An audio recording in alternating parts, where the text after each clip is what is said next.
Hello बच्चों, let us read this question. This question says true slash false.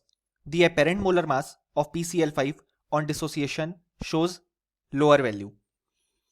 So इस question में हमसे कहा गया है कि जो apparent molar mass है PCl5 का on dissociation वो हमारे पास एक लोअर वैल्यू शो करता है. सो हमें बताना है कि ये स्टेटमेंट ट्रू है या फॉल्स.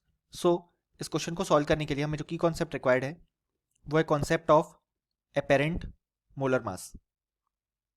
अब यहाँ पे जो हमारे पास एपेरेंट मोलर मास या बेसिकली जो ऑब्जर्व्ड मोलर मास है वो हमारे पास रिप्रेजेंट करता है उस रिएक्शन में जो हमारे पास मोलर मास बेसिकली ऑब्जर्व हो रहा है. और जो थ्योरेटिकल मोलर मास है वो वाला मोलर मास होता है जो कि बेसिकली हम ऑन पेपर कैलकुलेट करते हैं.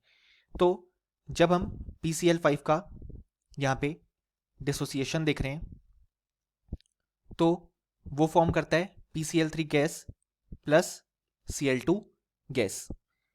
अब यहां पे हम देख सकते हैं कि ऑन डिसोसिएशन हमारे पास जो number of moles of particle हैं वो यहां पे इंक्रीज कर रहे हैं, क्योंकि पहले केवल एक मोल ऑफ PCl5 था लेकिन अब टोटल 2 मोल्स प्रेजेंट हैं.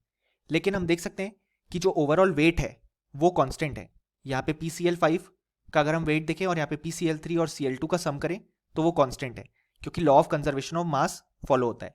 लेकिन number of moles of particle increase हो रहा है. इस कारण से होता क्या है कि जो हमारे पास ऑब्जर्व्ड मोलर मास है या बेसिकली जो अपेरेंट मोलर मास है वो हमारे पास कम वैल्यू शो करता है. और अगर हम यहाँ पे कॉलिगेटिव प्रॉपर्टी की बात करें तो जो ऑब्जर्व्ड कॉलिगेटिव प्रॉपर्टी आती है हमारे पास वो एक हायर वैल्यू शो करती है. अब हम जानते हैं कॉलिगेटिव प्रॉपर्टी ऐसी प्रॉपर्टीज होती हैं जो कि नंबर ऑफ पार्टिकल्स पे डिपेंड करती है.